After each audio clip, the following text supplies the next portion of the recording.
నాకు ఎత్తైన కోటవు నీవే, నన్ను కాపాడు కేడము.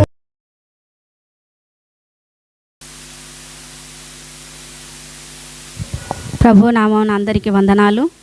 దేవుడు మనకిచ్చినటువంటి ఈ మంచి శుక్రవార దినాన ప్రభువారు సెలవులో పలికినటువంటి 7 మాటలు మనము ధ్యానించటానికి ఈ దినాన ఒక ప్రత్యేకమైనటువంటి దినముగా మనమందరం సంఘముగా కూడుకొని రావటానికి దేవుడిచ్చినటువంటి గొప్ప ధన్యతను బట్టి వందనాలు. సంఘమంతటికి పాస్టర్ గారికి నా యొక్క వందనాలు తెలియజేస్తూ ఉన్నాను.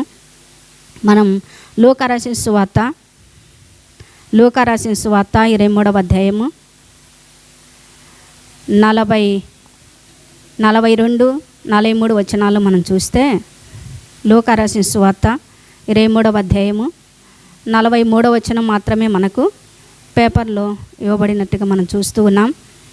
అయితే ఇక్కడ మొదటి మాట మనం విన్నాం. తండ్రి, వీరేమి చేయుచున్నారో వీరు ఎరగను గనుక వీరిని క్షమించుము అనేటువంటి మాట మనం చూచాం. కాబట్టి మాట్లాడినటువంటి మాటలో మనము మొదటి మాటగా విన్నాం. రెండవ మాటగా లూకా రాసిన సువార్త 23వ అధ్యాయము 43వ వచనంలో మనం చదువుకుందాం ఒకసారి. అందుకు ఆయన వానితో, నేడు నీవు నాతో కూడా పరదేశంలో ఉండు అని నిశ్చయముగా నీతో చెప్పుచున్నాను నేను. చాలు, ప్రార్థన చేసుకుందాం. ప్రేమ కనికరమ్మ దేవనైనా నీ ఘనమైన ఉన్నతమైన పాదములకు వందనాలు, స్తుతులు స్తోత్రాలు చెల్లిస్తున్నాం ప్రభువా. మరి నా తండ్రి, రెండవ మాటగా ప్రభు మరి మాకు కావలసినటువంటి జ్ఞానమును నాయన, కావలసినటువంటి వివరణను అయా మీరు మాకు దయచేయమని ప్రాధేయపడుతున్నాం. నీకు వందనాలు స్తుతులు చెల్లించుకుంటూ మమ్మల్ని అందరినీ మీ స్వాధీనంలో ఉంచుకొని నాయన, నన్ను కూడా ప్రభువా పనికి మళ్ళీ నాకు నీ జ్ఞానంతో నింపి సహాయం చేయమని ప్రాధేయపడుతూ యేసునామమున ప్రార్థించి అడిగి వేడుకొంచున్నాం తండ్రి, ఆమేన్. లూకా రాసిన సువార్త మనము 43వ వచనం చదువుకున్నాం. అయితే 39వ వచనం నుంచి చూస్తే ఎవరెవరు ఉన్నారంటే, యేసు ప్రభువారి సిలువలో యేసు ప్రభువారితో పాటు కుడి వైపున ఒకరు, ఎడం వైపున ఒకరు ఉన్నట్టుగా మనం చూస్తూ ఉన్నాం. అయితే మొదటి నుంచి సిలువ వేయబడ్డారు. యేసు ప్రభువారు మొదటి మాటగా, తండ్రి వీరేమి చేయుచున్నారో వీరు ఎరగరు గనుక అని మనం చూచాం. అయితే ఈ నేరస్తులు ఎవరు? వీరు నేరస్తులని చూస్తూ ఉన్నాం. వీరు బందిపోటు దొంగలని చూస్తూ ఉన్నాం. అయితే మొదట ఆయన ఏం చెప్తున్నాడు? ఆయనను దూషిస్తూ, నీవు క్రీస్తువు కదా, నిన్ను నీవు రక్షించుకొను, మమ్మను కూడా రక్షించమన్నారు. అంటే ఒక ఆయనేమో దూషిస్తూ ఉన్నారు. ఏం చేస్తూ ఉన్నాడు? దూషిస్తూ ఉన్నాడు. నీవు క్రీస్తువు కదా అన్నాడు. నీవు క్రీస్తువు కదా. ప్రభువారు ఎందుకు వచ్చారు ఈ లోకానికి? ప్రజలందరినీ రక్షించటానికి. మత్తయి రాసిన సువార్త 1వ అధ్యాయము 21వ వచనంలో చూస్తే, ప్రజలందరినీ రక్షించటానికి వచ్చినట్టుగా మనము బైబిల్లో చూస్తూ ఉన్నాం. తన ప్రజలను వారి పాపముల నుండి ఆయనే రక్షించగనక ఆయనకు యేసు అను పేరు పెట్టినట్టుగా మనం చూస్తూ ఉన్నాం. అయితే ఈయన నీవు క్రీస్తువు కదా అంటున్నాడు. అందరినీ రక్షించడానికి ఆయన ఈ లోకానికి వచ్చాడు. ఈయన ఏం మాట్లాడుతూ ఉన్నాడు? దూషిస్తూ ఉన్నాడు, ప్రభువారిని అపహాసిస్తూ ఉన్నారు. మన మత్తయి రాసిన సువార్త 27వ అధ్యాయం 44వ వచనంలో చూస్తే, ఈడ ఒక్కడే నిందిస్తూ ఉన్నాడు, ఒక్కడే దూషిస్తూ ఉన్నాడు. అక్కడైతే ఇద్దరూ దూషిస్తున్నట్టుగా, ఇద్దరు నిందించినట్టుగా మనం చూస్తూ ఉన్నాం. మత్తయి రాసిన సువార్త 27వ అధ్యాయం 44వ వచనంలో చూస్తూ ఉన్నాం.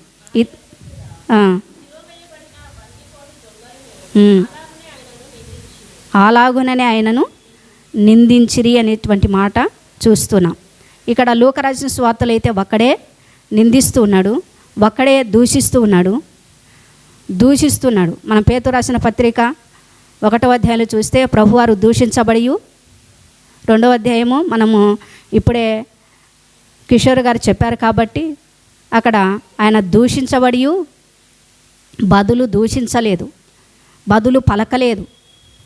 ఆయన నేరము చేయకపోయినప్పటికీ, ఆయనలో పాపం లేకపోయినప్పటికీ అందరూ ఏం తీర్పు తీర్చారు? ఆయనలో ఏ దోషము లేదన్నారు. పిలాతు అన్నాడు ఏ నేరము లేదన్నారు. ఆయనలో ఏది మాకు కనబడలేదు అన్నారు. కానీ చివరికి ఏం చేశారు? సిలువేశారు. పాపం లేకపోయినా, నీతిమంతుడైన, పరిశుద్ధుడైన యేసు ప్రభువారిని ఏం చేశారు?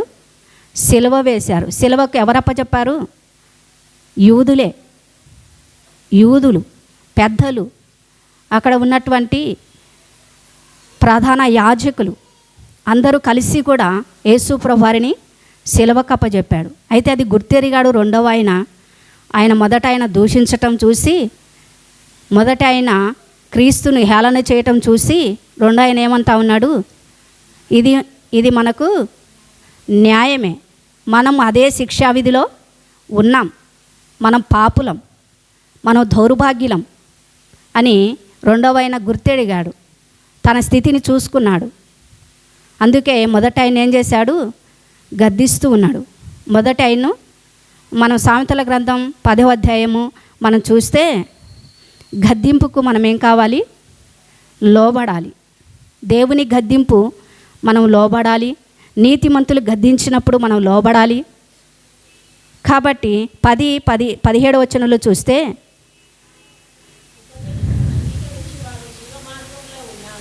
ఉపదేశం అంగీకరించిన వాడు జీవ మార్గంలో ఉన్నాడు,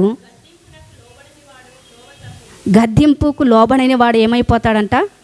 త్రోవ తప్పిపోతాడు. గద్దింపు ఉండాలి. మన కుటుంబంలో కూడా పిల్లలు తల్లిదండ్రులు గద్దించినప్పుడు ఏం కావాలి? త్రోవ తప్పిపోకుండా, మార్గం తప్పిపోకుండా తల్లిదండ్రులు సరిచేయటానికి, తల్లిదండ్రులు మంచి మార్గంలో ఉండాలి అని తల్లిదండ్రుల యొక్క ఆశ. కాబట్టి గద్దింపుకి ఏం కావాలి?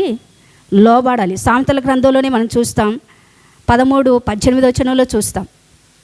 సామెతల గ్రంథం 13వ అధ్యాయం 18 వచనంలో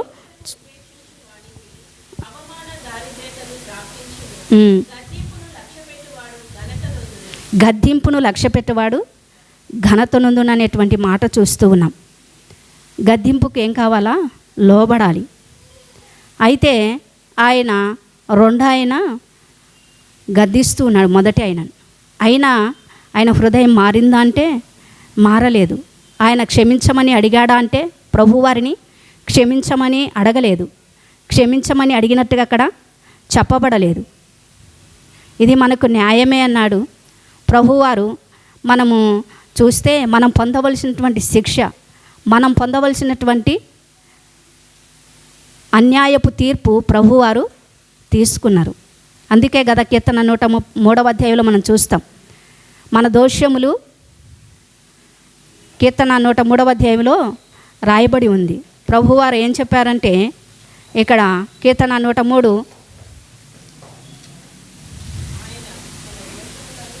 10వ వచనం, మన పాపములను బట్టి మనకు ప్రతీకారము చేయలేదు, మన దోషములను బట్టి మనకు ప్రతిఫలము ఇయ్యలేదు.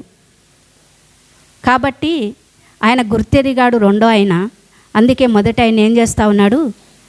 గద్దిస్తూ ఉన్నాడు, తెలుసుకోవాలని.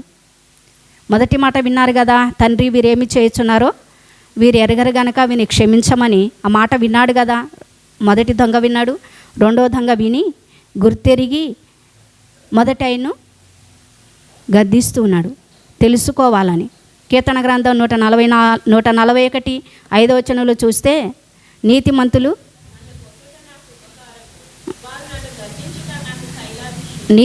గద్దించుట నాకు తైలాభిషేకం. మనము తెలుసుకోవాలి, మనము గ్రహింపు కలిగి ఉండాలి. తప్పేమిటో నేరమేమిటో మనం తెలుసుకోకపోతే ఆయన అడగలేదు, క్షమాపణ పొందలేదు. అయితే ఈ రెండో ఏమన్నాడు? దేవునికి నీవు భయపడవా? మనకైతే ఇది న్యాయమే, మనం చేసిన వాటికి తగిన ఫలము పొందుచున్నాము, కానీ ఈయన ఏ తప్పిదమును చేయలేదని చెప్పి ఆయనను చూచి, యేసు నీవు నీ రాజ్యములోనికి వచ్చినప్పుడు నన్ను జ్ఞాపకము చేసుకొనుము. ఎక్కడికి వచ్చినప్పుడు? ఈ రాజ్యములోనికి. ఎక్కడ? పరలోకానికి. కాబట్టి నీ రాజ్యంలోనికి వచ్చినప్పుడు నన్ను జ్ఞాపకము చేసుకొనుము. మనం చాలా విషయాలు మనం చూస్తాం. ఇశ్రాయేలు ప్రజలతో నన్ను మీరు ఐగుప్తులో నుండి వచ్చారు కాబట్టి మీరు నన్ను జ్ఞాపకం చేసుకొనుమని చూస్తూ ఉన్నాం. ఒక ఆయన మేలు పొంది ఆది కాండంలో 40 అధ్యాయంలో చివరి 22వ వచనంలో చూస్తాం, చివరి వచనంలో చూస్తాం. యోసేపును జ్ఞాపకం చేసుకోవాలని అక్కడ చెప్పినా జ్ఞాపకము చేసుకోలేదు. జ్ఞాపకము చేసుకోనట్టుగా మనం చూస్తూ ఉన్నాం. మేలు పొంది ఉండి కలలు చెప్పాడు, కలల భావం చెప్పాడు. అయితే ఆ మేలు పొందినటువంటి ఆయన ఈయన నుంచి ఈయనను జ్ఞాపకము చేసుకున్నట్టుగా మనము చూస్తున్నాం. మనుషులు జ్ఞాపకం చేసుకోరు, కానీ ప్రభువారు జ్ఞాపకం చేసుకునే దేవుడు. నెహమ్యా గ్రంథంలో కూడా చూస్తాం, ఈ మేలుకై నన్ను జ్ఞాపకం చేసుకోమని నెహమ్యా అడుగుతున్నట్టుగా మనం బైబిల్లో చూస్తూ ఉన్నాం. నెహమ్యా గ్రంథం 13వ అధ్యాయంలో 14వ వచనం, 22వ వచనం, 31వ వచనంలో కూడా చూస్తూ ఉన్నాం. మేలుకై నన్ను జ్ఞాపకము చేసుకున్నాము. ప్రభువారు జ్ఞాపకం చేసుకుంటాడు. అడిగితే జ్ఞాపకం చేసుకునేవారు. అడగంగానే ప్రభువారు అడిగాడు, నన్ను జ్ఞాపకం చేసుకున్నాడు. ఆయన ప్రభువారు నేడు నీవు నాతో కూడా పరదేశులో ఉండు అన్నాడు. పాపి కదా రక్షించబడ్డాడా అని మనం అనుకోవచ్చు. పాపి కదా సెలవులో వేలాడుతున్నారు. అయితే నీతి ఎరిగాడు, పాపాన్ని ఎరిగాడు, పాపినని గ్రహించాడు. కాబట్టి నన్ను నీ రాజ్యములోనికి వచ్చినప్పుడు జ్ఞాపకము చేసుకోమన్నప్పుడు ప్రభువారు విడిచిపెట్టలేదు. నేడు నీవు నాతో కూడా పరదేశులో ఉండు అన్నాడు. పరదేశి అనేటువంటి మాట మనం చూసినప్పుడు బైబిల్లో పాత నిబంధన గ్రంథంలో మనకు కనబడదు, కానీ క్రొత్త నిబంధన గ్రంథంలో మనం లూకా రాసిన సువార్త 23వ అధ్యాయము 43వ వచనంలో చూస్తున్నాం పరదేశి అనేటువంటి మాట. ఇంకెక్కడ కనిపిస్తూ ఉంది అంటే 2 కొరింథీయులకు రాసిన పత్రిక 12వ అధ్యాయము, అక్కడ కూడా పౌలు పరదేశికి వెళ్ళినట్టుగా మనం చూస్తూ ఉన్నాం. పరదేశికి వెళ్ళి అక్కడ ఉచ్చరింప శక్యం కానటువంటి మాటలు విన్నట్టుగా చూస్తూ ఉన్నాం. మనం ఇంకా చూస్తే పరదేశి అనేటువంటి మాట ప్రకటన గ్రంథము 2వ అధ్యాయము 7వ వచనంలో చూస్తూ ఉన్నాం.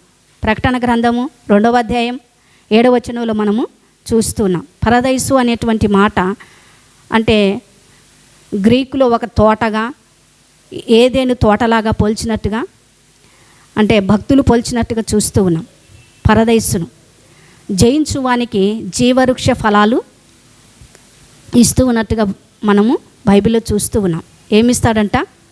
జయించేవానికి జీవవృక్ష ఫలాలు. జీవవృక్ష ఫలాలు ఎక్కడ దొరుకుతాయి? ఎవరి దగ్గర దొరుకుతాయి? లోకంలో దొరకవు. జీవవృక్ష ఫలాలు నిత్యము జీవింపచేసేయి. శ్రమపడి ఇబ్బందులు పడి లోకము, అందుకనే యోహాను రాసిన సువార్తలో చూస్తాం 16:33లో చూస్తాం, నేను లోకముని జయించి ఉన్నాను కనుక మీరు కూడా లోకాన్ని జయించండి అనేటువంటి మాట చూస్తూ ఉన్నాం.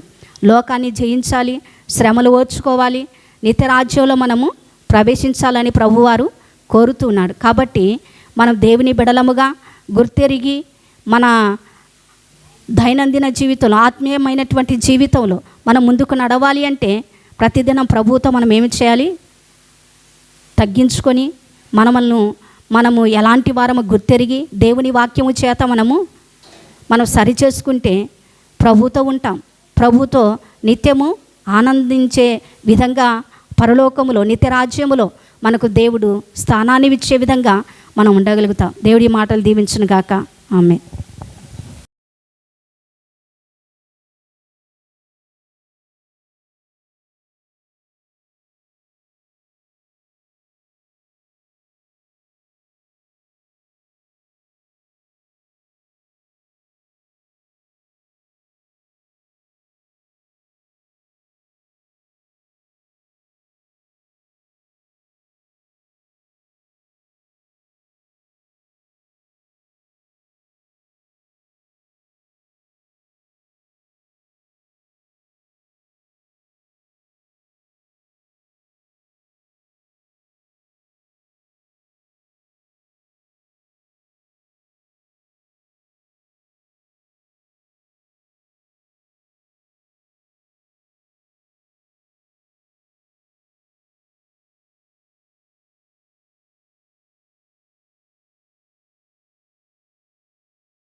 పాడెను